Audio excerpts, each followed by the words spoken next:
कोणीही या ठिकाणी चिंता करण्याचं कारण नाहीये, विनाकारण रांगा लावण्याचं कारण नाहीये।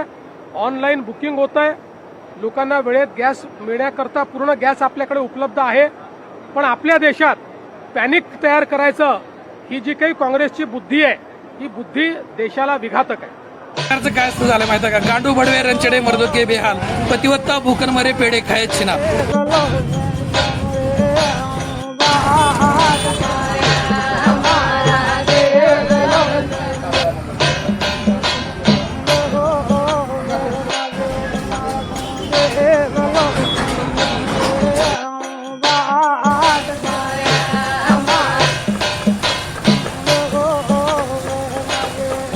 दोन दिवस झाला हॉटेल बंद दिसतंय, काय कारण आहे हॉटेल बंद ठेवायचं?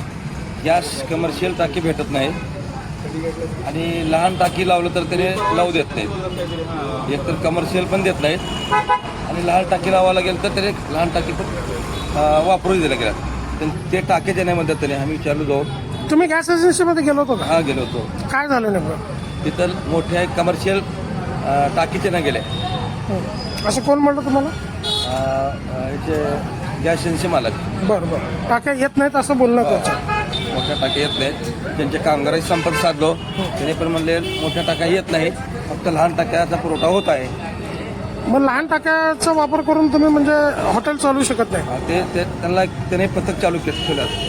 लहान टाक्या त्याने वापरले, ते टाक्या पण न्यायच्या आणि त्या हॉटेल चालकावर कारवाई पण करायचं। हे दोन्ही पण कामं करत, त्याच्यामुळे 35 कामगार आहेत। आता सध्या ते बेरोजगार आहेत पूर्ण, त्यांच्या हाताला काम नाही सध्या। इथून गेल्यानंतर त्यांना काम नाही सध्या बसूनच ते घरी माझे 35 कामगार। तुम्ही हॉटेलची सुरुवात केल्यापासून किती वर्ष झालं हॉटेल सुरुवात केलं?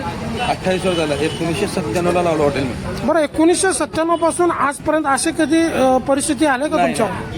असलं लॉकडाऊन पडलं, त्या लॉकडाऊनमध्ये सुद्धा तरी गॅसचा तुटवडा पडला नाही। पण गॅसचा तुटवडा कधीही आला नाही माझ्या भविष्यात बघण्यात, म्हणजे हॉटेल लावल्यापासून गॅसचा तुटवडा झाला नाही। त्यानंतर एक 50 हॉटेल आहेत आता कुणाकडे शिल्लक आहेत कमर्शियल, तोपर्यंत हॉटेल चालू आहेत। उद्या परवा दिवशीपासून हॉटेल बंद व्हायला चालू होतील।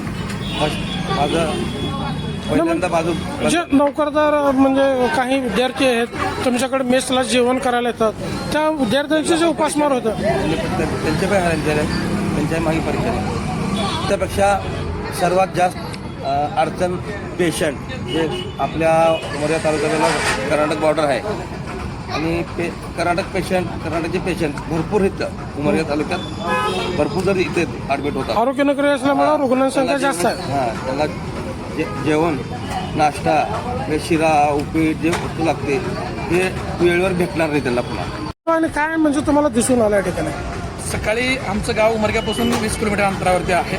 सकाळी आम्ही उमरग्यामध्ये येतो, उमरगा शहरामध्ये दुपारी नाश्ता करावे म्हणून प्रभात हॉटेल या ठिकाणी आलेलो आहोत। पण आज बघतोय तर हॉटेल बंद आहे। हॉटेल मालकाला विचारलं असता त्यांनी सांगितलं की गॅस संपल्यामुळे हॉटेल बंद झालेलं आहे।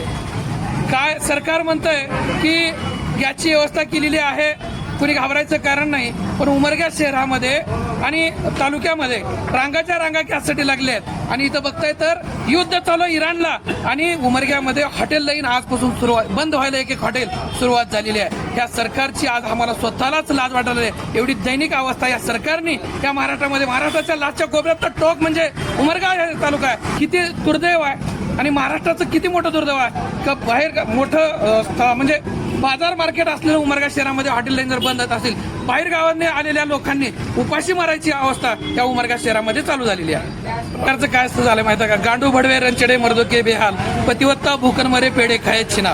यांनी दाखवायला फक्त मोठेपणा दाखवायला लागल्यात, पण सत्य परिस्थिती सर्वसामान्याची परिस्थिती जमिनीवर तुम्ही इच्छित बसून सांगता की गॅस कमी पडू देत नाही, पण रस्त्यावर उतराल ज्यावेळेस हॉटेल लाईनला याल त्यावेळेस कळेल की गॅस खरंच गॅसची कमतरता पडलेली आहे आणि सर्वसामान्याला गॅस मिळत नाहीये। घराघरामध्ये पण हीच अवस्था आहे। किचनमध्ये गॅस नसल्यामुळे महिला त्रस्त आहेत, पुन्हा एकदा चुलीकडे जाण्याचा प्रयत्न करू लागले।